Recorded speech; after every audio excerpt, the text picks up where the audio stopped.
Okay, so today's first talk is by Bena Tshishiku from Harvard, and he'll talk about surface bundles and fiberwise conception. Okay, so first, thanks to the organizers for giving me the chance to speak. I really enjoyed this conference a lot.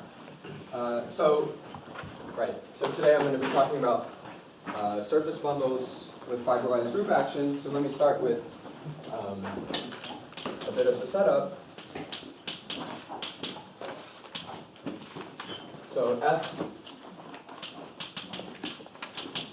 will be a closed surface with genus G and marked points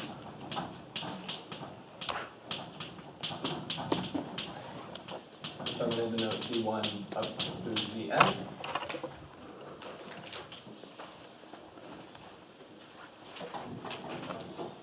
G is going to be a finite group acting on S so I'm going to think about it as a finite subgroup of the diffeomorphism group. And I want it to be compatible with this set of marked points in the following sense. So the set of points in X with non-trivial stabilizer, I want this to be the set of marked points.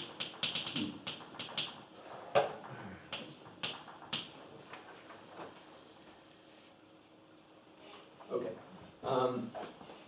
So diff SG will denote the centralizer of G in this diffeomorphism group. And so the main definition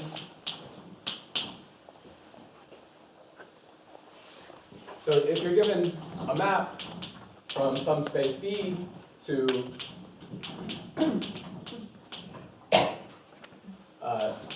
the classifying space of this centralizer, well, this gives you a surface bundle.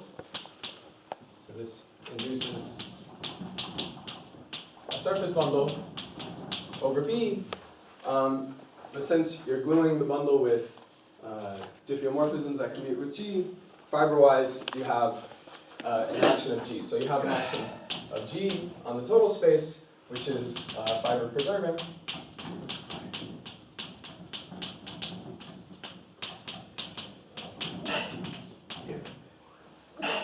So each element in G acts by a bundle map which covers the identity. It's preserving each fiber individually.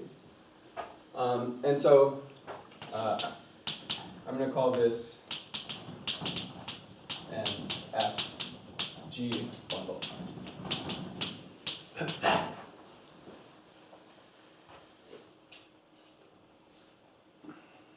And let me just remark that G is a finite group, but here it's more than just a finite group. It's a finite subgroup of diffeomorphism. So there's potentially multiple choices for such a thing. Okay, so an important example of an SG bundle, well, we've seen it several times so far. This is the Tia Kodaira examples. So let me just briefly remind you or recall the construction. So you have some surface with, let's say, a free involution, which allows you for every point to find a distinct point from it. Let me call this sigma. And given these 2 points, you can form a branched cover. So in this case, you can take a Z mod 2 branched cover. So upstairs, there's going to be 2 fixed points for this Z mod 2. So you're going to have Right. And so then what you do is you take this base surface sigma 3 crossed with the Z mod 2 homology cover, and this comes equipped with some What is it? say again? Couldn't read that, but now it doesn't matter. So this is the surface of genus 129 times the surface of genus 3. So the product has these natural sections, one just coming from the projection, so this is gamma of P, the graph of the projection from S129 to S3, it's the homology cover, and the other is the projection, so here P is the homology cover, and the other is gamma of P tau composed, or sigma composed with P. Or sigma is this map here. And then you perform a branch covering construction. So you take a Z mod 2 branch cover of this product space, and that's going to be the total space for the Tia Kodaira bundle.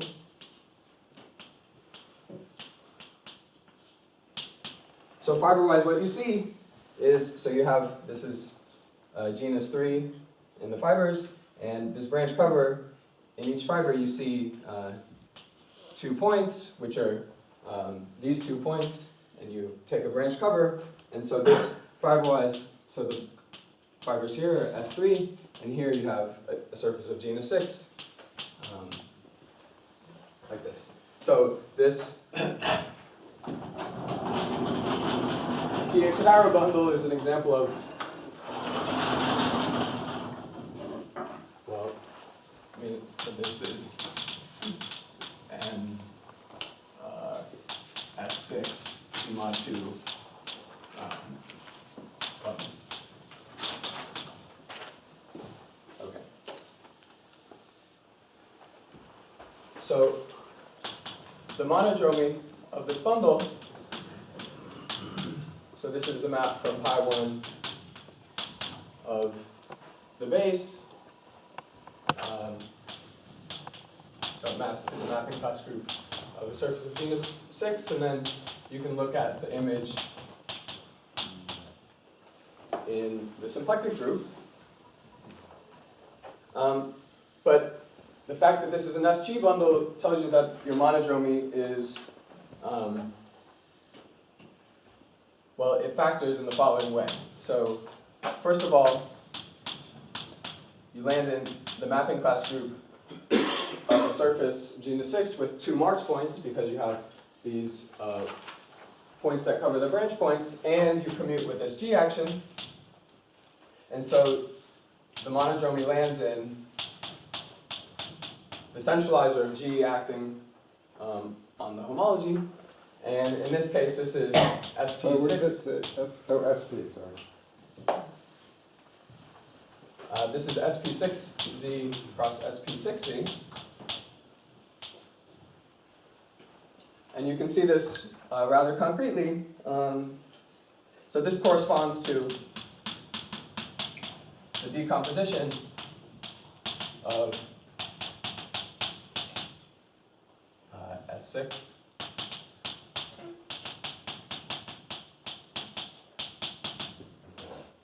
As a G module.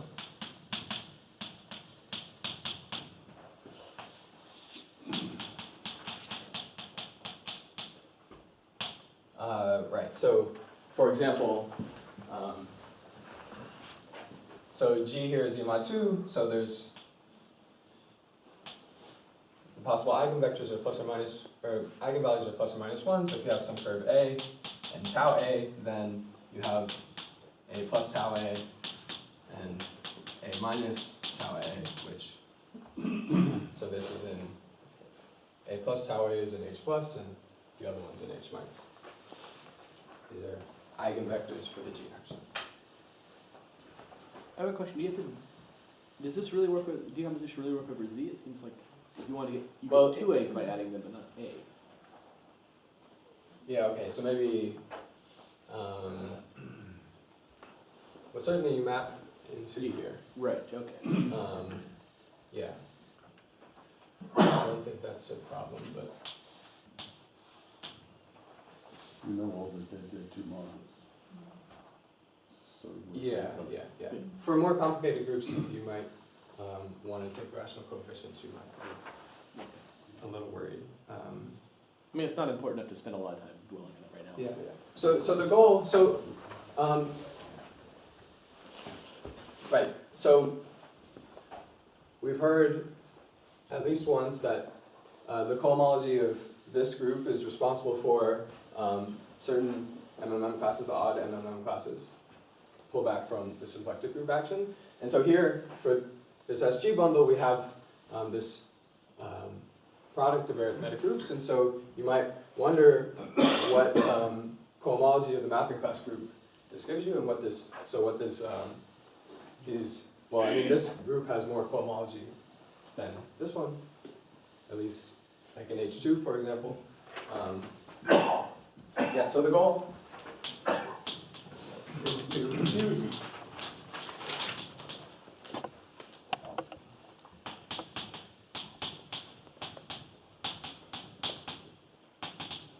say with rational coefficients, the image of this homomorphism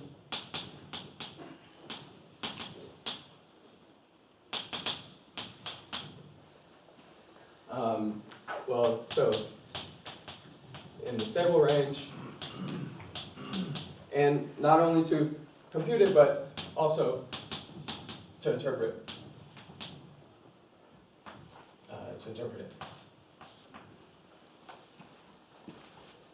So I think cohomology is most interesting when you have some interpretation of it. So I want to describe what the image of this map is and tell you certain consequences for surface models. Okay, so now let me give you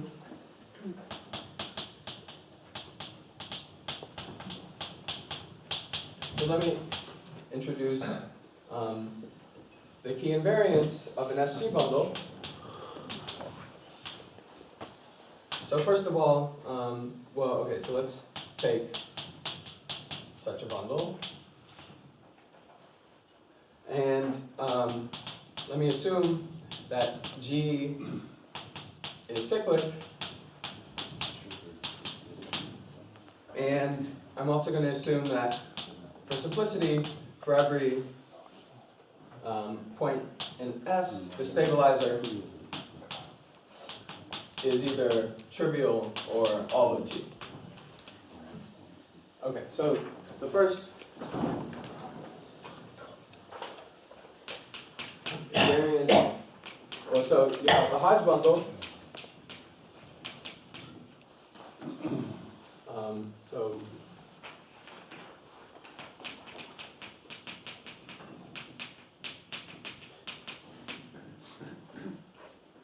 So this decomposes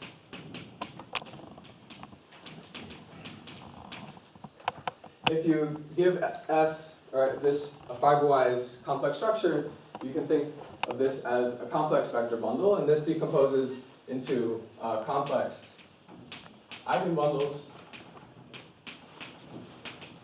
So there's one for each nth root of unity. And these have Chern classes. So we have Chern classes Ci of VQ in the 2i cohomology of V.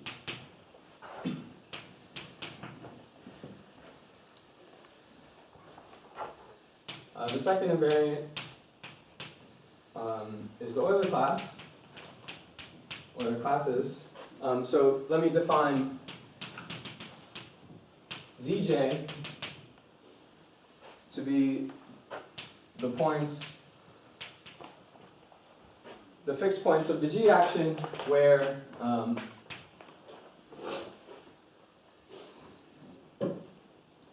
where the generator tau of G acts on the tangent space by rotation by 2 pi j over m. So I'm decomposing the fixed set according to the action of G on the tangent space. So in this SG bundle, I have, here I have X, the fixed set of G acting on X. So in each fiber I have these fixed sets, and then as I vary over the base, I get these sets X, G, J, which are covers over B.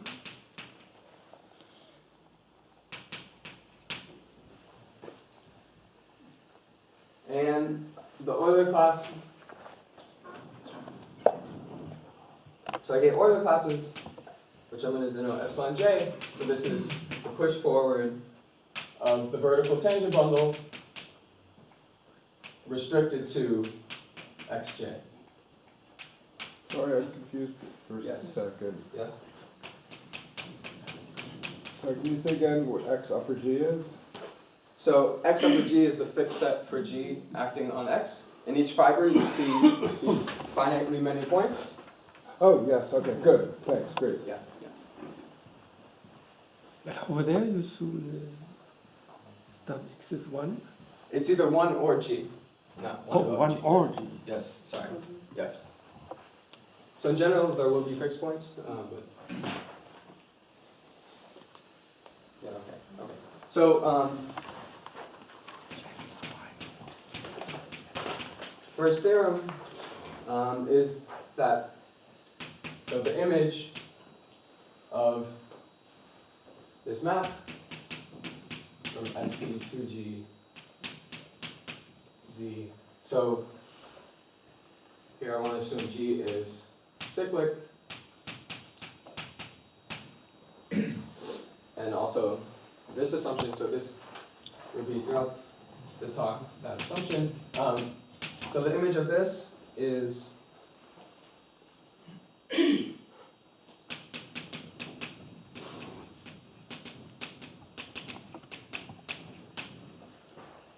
so it's generated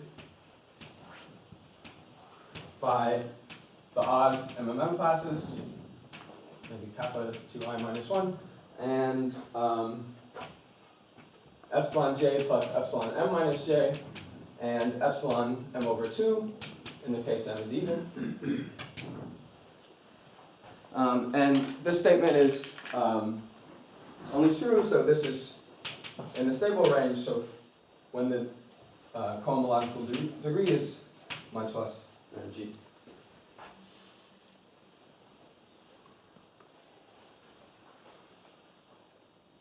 Do you know which range it is? Yeah, I didn't write it down here, but for example, for H, if you're interested in understanding H2, then you get kappa 1 and these Euler classes for G at least 6. But it's the range coming from Borel's computation of cohomology of the airplane groups. And have So- stability. Yeah, sure. Yeah. Yes? Harris theorem should just assumed every single talk is. Yes, Okay. the question was, is it the Okay. range you get Yes. if you say error?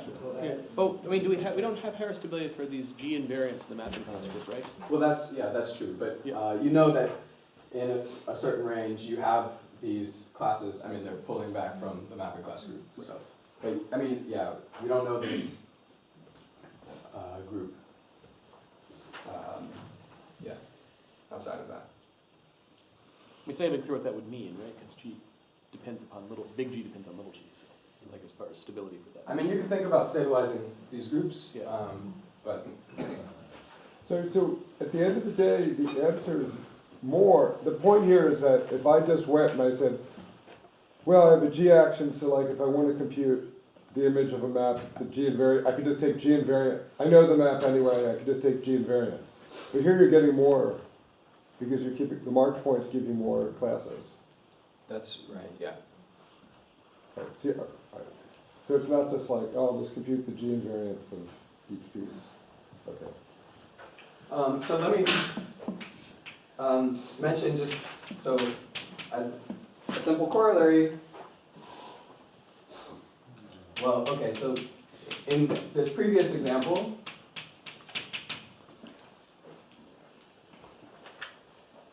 we have epsilon 1, the first, so there's only one Euler class, it's the sum of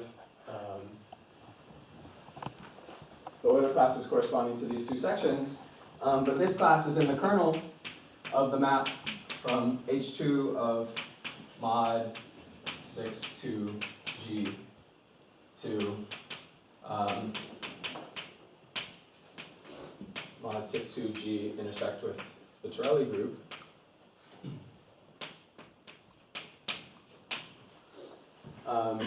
Right, so the Torelli group is the group acting trivially on the homology, and so if you, since this class is pulled back from the symplectic group, it vanishes when you pull it back further to here, and so this says that if you have one of these SG bundles, then if its monodromy is contained in the Torelli group, then in fact this Euler class has to vanish.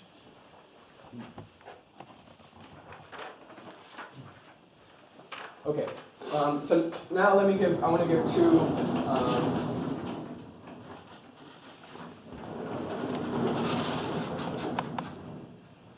two geometric consequences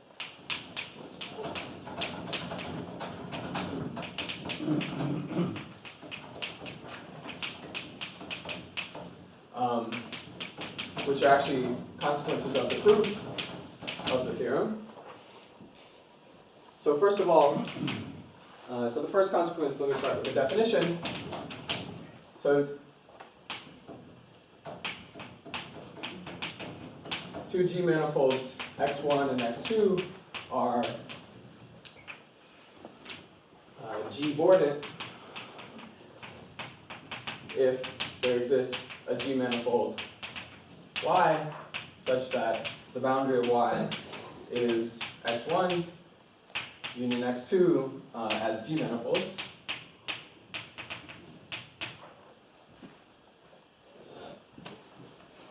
Okay, so the first corollary is that if you have an SG bundle over a surface now,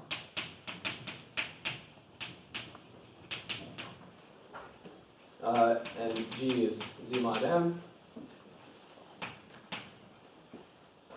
then the first Chern class of the Hodge, of this Hodge eigenbundle, so it lives in degree 2, you can evaluate it on the fundamental class of the base, since the base is a surface, and this gives you an integer, and the conclusion is that this depends only on the G Bordism class of X.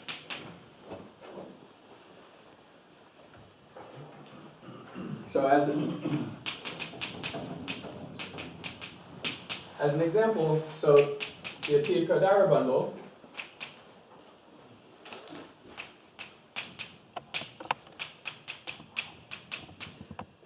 this also fibers, so this was mentioned yesterday, these bundles have two fiber rings, so it also fibers as over the surface of genus 3, and now the fiber is genus 321.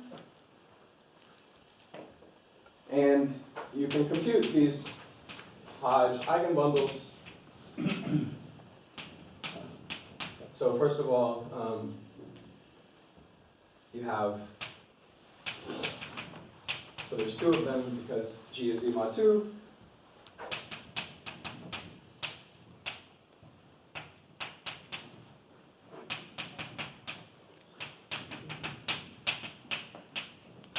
So in one case, they're both complex bundles of rank 3, and then in the other case, one has rank 104, and the other, and so the plus one has rank 104, and the minus one has rank 217. And so this corollary applied to this example says that, so C1 of E1 evaluated on the fundamental class of S129, this is equal to C1 of E1 prime evaluated on the fundamental class of S3, and similarly for the minus 1 eigenbundles.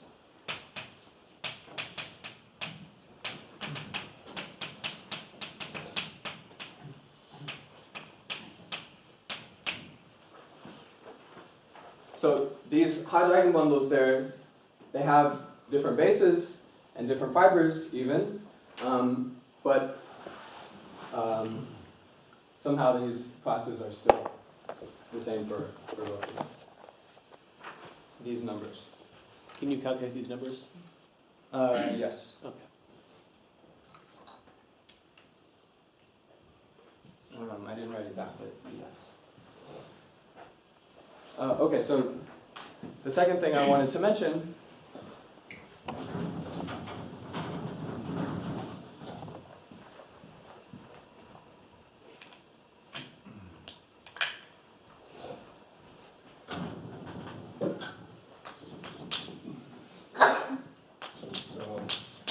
corollary 2 is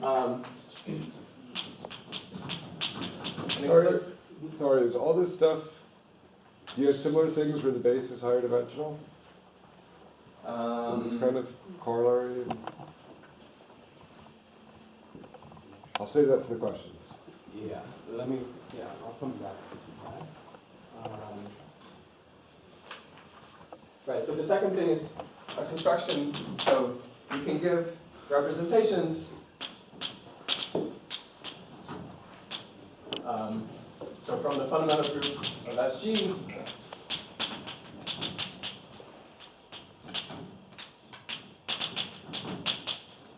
so so G is, well, for this G, I can give you representations to these indefinite unitary groups. Is that just 7 to the 17th power? Yes. Okay, yes, sure. You win the prize for largest number in the talk. That's a challenge for the remaining speakers. Yeah, you're right. Okay, so you can give these representations. If you have a representation of a surface group into a group like this, the first thing you want to know is its Toledo invariant.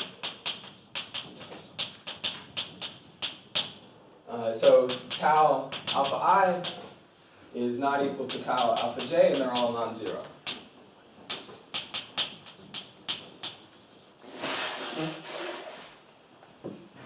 Are you going to define Toledo invariant? Yeah, I can say what it is. I'm going to just say what it is briefly. So for I know what it is. a closed surface of genus at least 2, if you're given a representation of pi 1 of SG to SU PQ, say, you can construct, and then we call this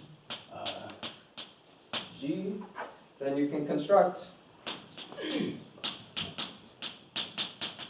a so-called developing map, which goes from the universal cover of your surface to the symmetric space for this group, which I'm just going to call G mod K, which is a Euler symmetric space, so this has this Euler form.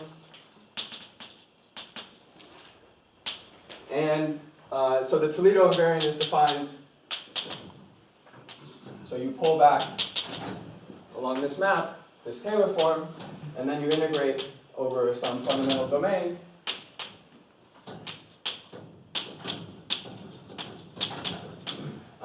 And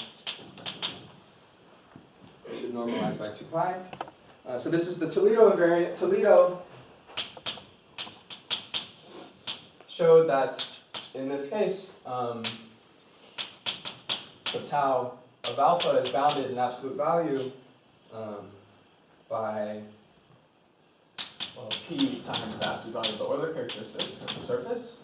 So this is when P is less than or equal to Q.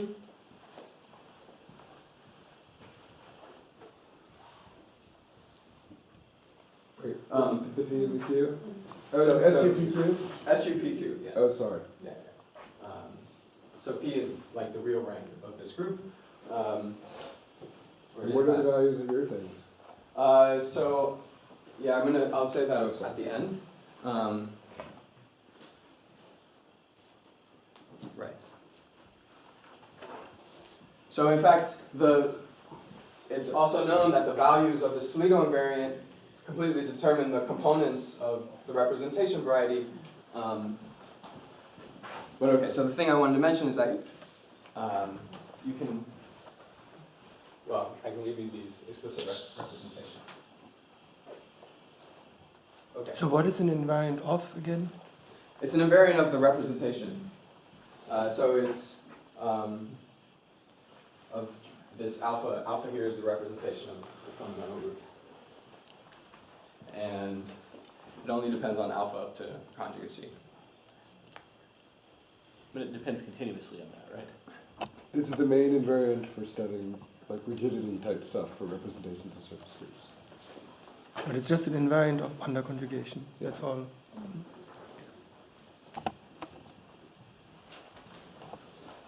Okay, so now I want to explain the source for the theorem and the corollaries. Oh, are you going to tell us what these reps are? Yeah. No. Yeah. I'll come back. So this is, this theorem comes from an index theorem.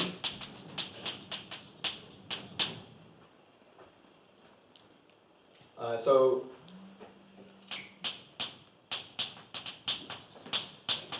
let me remind you, or tell you,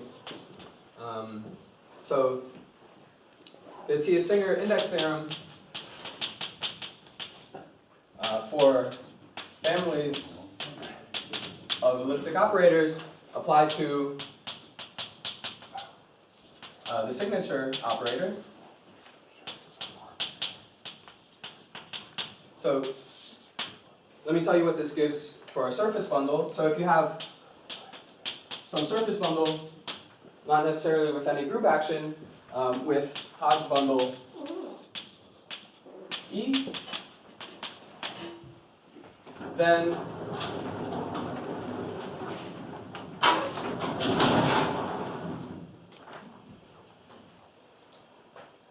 so the Singer index theorem combined with the Grothendieck, Riemann, Rock computation tells you that the Chern character of E minus the dual bundle is the same as the push forward of x over tanh x over 2, where x is the Euler class of the vertical tangent bundle.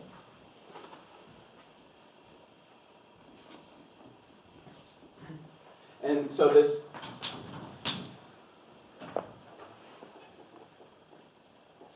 is what tells you that the odd MMM classes, so on this side you have the only non-zero terms occur in odd degree, and this is a polynomial in x squared. And so from this you see that the image from SP to GZ to the mapping class group, this is generated by the odd MMM classes, at least in the stable range.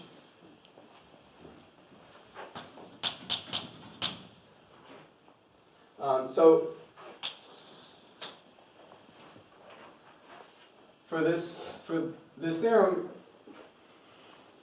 we can do a similar thing.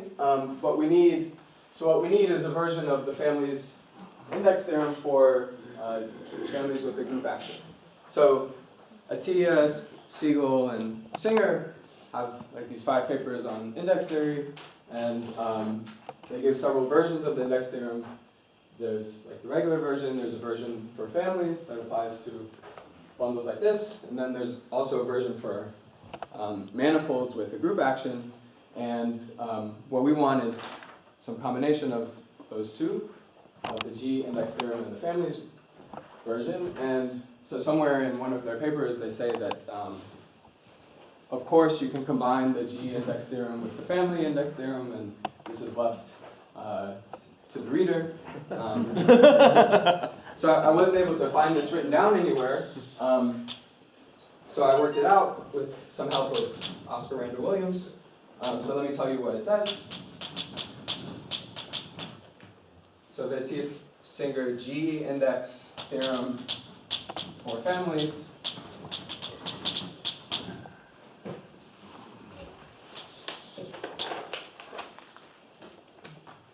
so now let's take an SG bundle.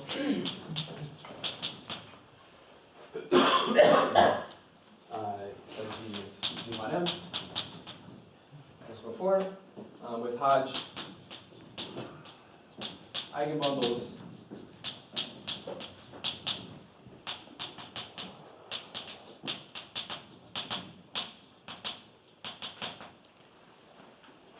so then for each R between 1 and m minus 1, you get the following equality.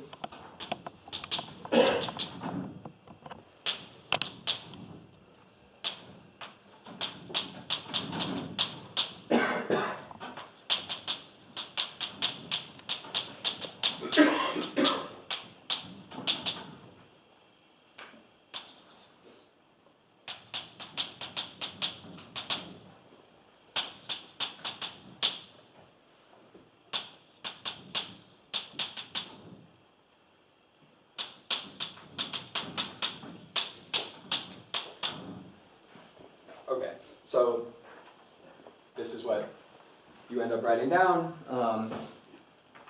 So from here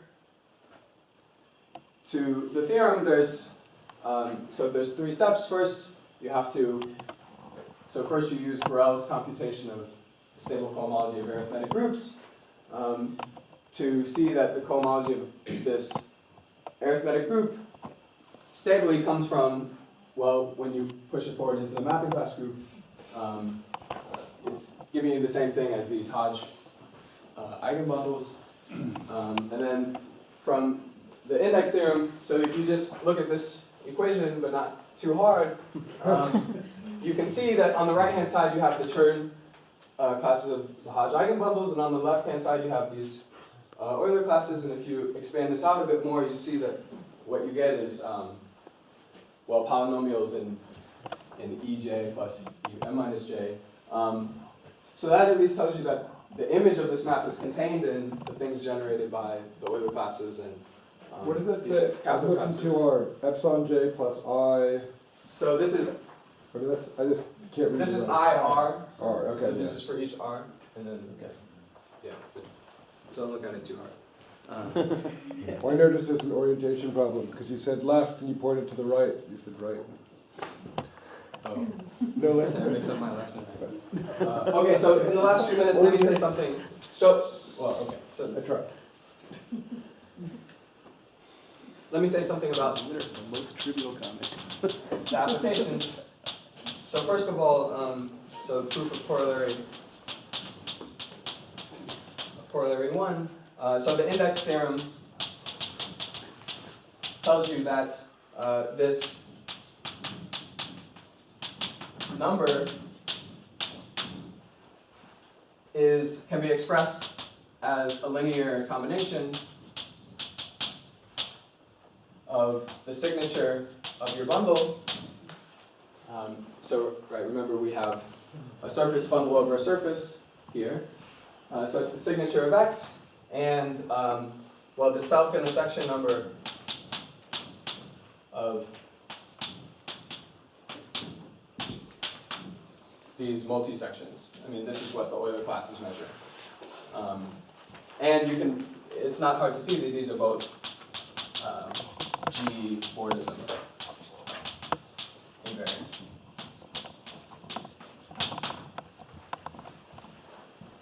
Okay, so now let me explain that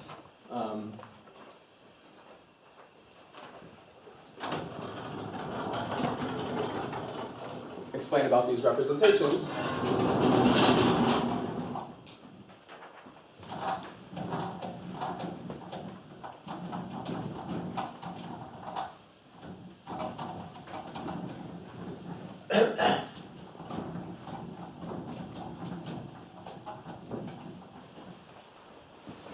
Okay, so if you do the Tia-Kodaira, or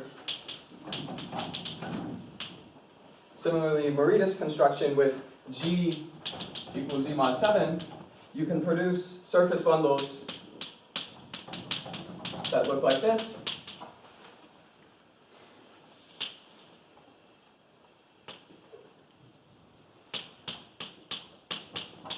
So surface bundles over surfaces like this. And the monodromy of such a thing in SPG, so this has the form SP2HZ times gamma, where gamma is a lattice, an irreducible lattice in the following product of semi-simple, so the following semi-simple Lie group.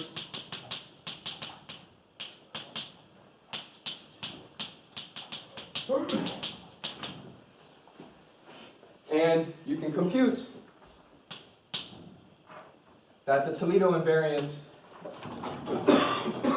well, okay, so you can now project the image of pi 1 of b into each of these factors, and you get 3 separate Toledo invariants. And so tau alpha 1, tau alpha 2, and tau alpha 3. And these are 3 over 112 times the signature of x, 5 over 112 times the signature of x, and 6 over 112 times the signature of x. And so this is what the index theorem tells you about these Toledo invariants. Okay, I think I'll stop there. Thanks.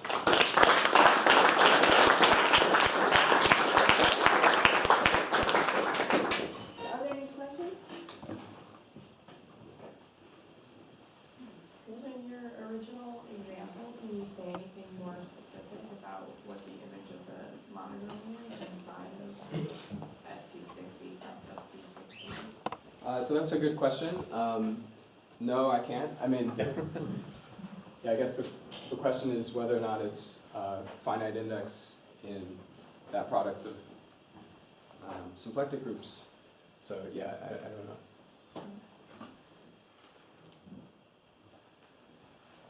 Any other questions? So in this corollary 1, you've got the first term class. Right? So presumably there's some other classes that also have this property? Yes, yeah. The components of the Chern character, I guess.